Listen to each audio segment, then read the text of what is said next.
আসলে একটি আশ্চর্যজনক ঘটনা হলো 17 তারিখে মানবতা বিরোধী শেখ হাসিনার মামলার রায় হয়েছে যাবজ্জীবন ফাঁসি।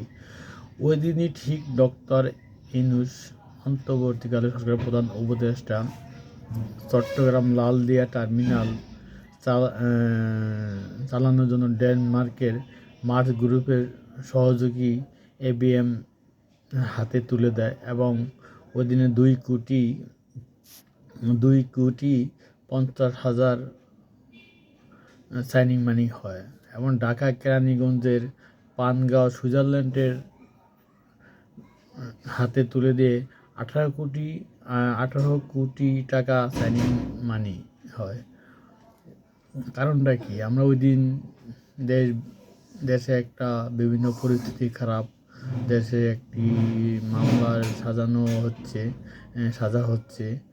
ওই দিনই এই আমাদের পোর্টগুলা অন্যদের হাতে তুলে দেওয়া হচ্ছে, এমন সাধারণ মানুষকে জানানো হচ্ছে না কেন?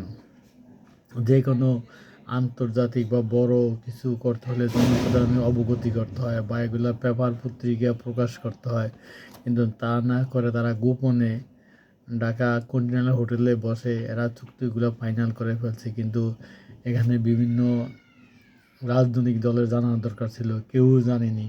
আদৌ কেউ এটা নিয়ে সমালোচনা করতেছে না।